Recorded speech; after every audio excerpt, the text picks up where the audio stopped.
We are looking at chapter 11 of our text, and chapter 11 deals with informative speaking. It is made up of the following sections.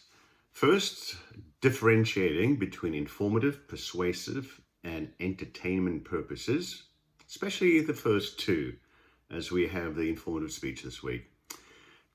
Then types of informative speaking, 5 goals of informative speaking, guidelines for effective informative speeches, and then last, the ethics of informative speaking.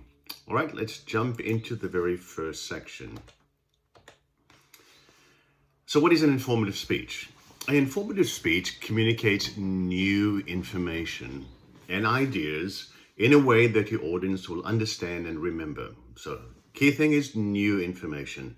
So you have to know what the audience already knows. Or you may want to offer a new perspective on that information. That's the other key thing. Offering information that the audience already knows does not consist of an informative speech. You will bore the audience to death. So let's differentiate between informative, persuasive, and entertainment purposes. Very often the situation, the setting, suggests what type of speech is expected.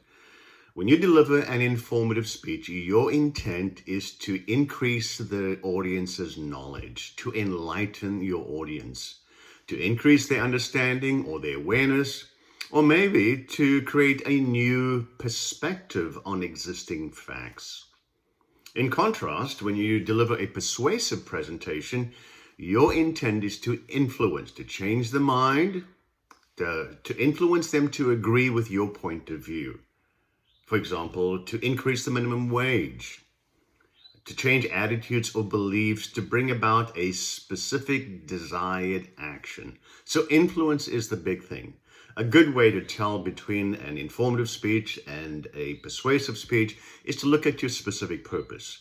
Your specific purpose should be worded in the following way. The audience will. Well, what do you want the audience to do as a result of your presentation?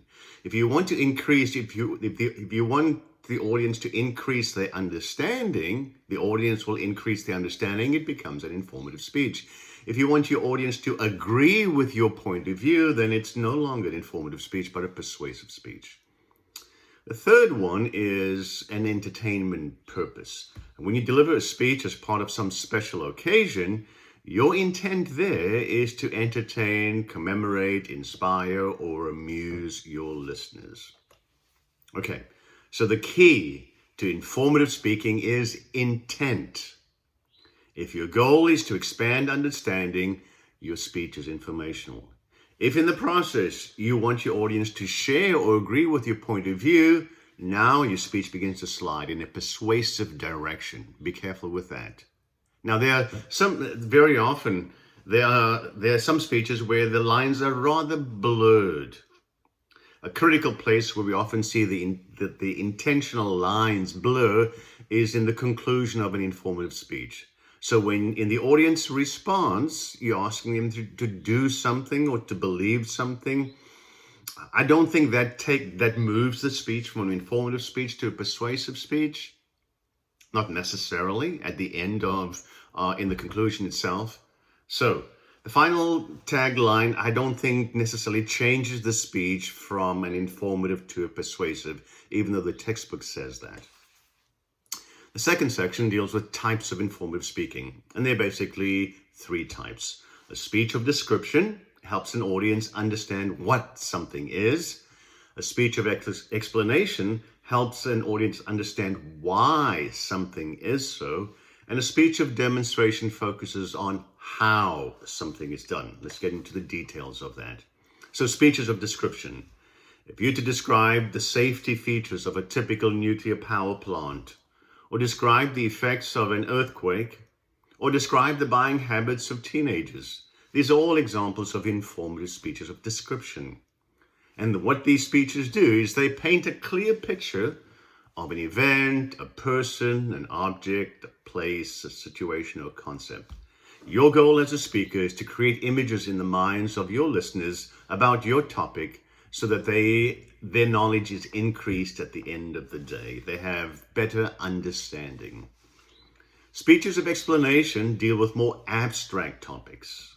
These are ideas, theories, principles, and beliefs.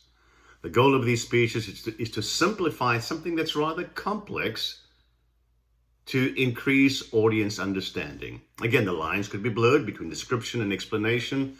The following are some sample topics that could be developed into speeches of explanation. The 5 principles of Hinduism, the effects of colonization on African cultures, popular superstitions in American culture, how different cultures perceive beauty, why Japanese internment occurred in the United States during the Second World War. Speech of demonstrations are easy to recognize because they focus on a process describing the gradual changes that will lead to a particular result. These often involve 2 approaches, how or how to. So when you take a how or how to approach, again, audience understanding is your goal. Your purpose is to create understanding by explaining how a process functions without necessarily teaching the specific skills needed to complete the task, though you may do so. How to build a PC, for example. So one clear difference between the speech of demonstration and the speech of presentation and explanation is that the speech of demonstration often will have quite a few presentational or visual aids. When your goal is to demonstrate a process, you may choose to complete the entire process, and that would be preferable, or part of it in front of a live audience. The nature of your demonstration and, of course, time constraints determines your choice whether it's a part of the process or the entire process. Here are several topics that could be developed into demonstration speeches. How to make flower arrangements, how grapes are processed into wine, how to pick a bottle of wine, how to swing a golf club, how to make a website, how to organize your closet, how to find cheap airline tickets, and how to determine if you have sleep apnea.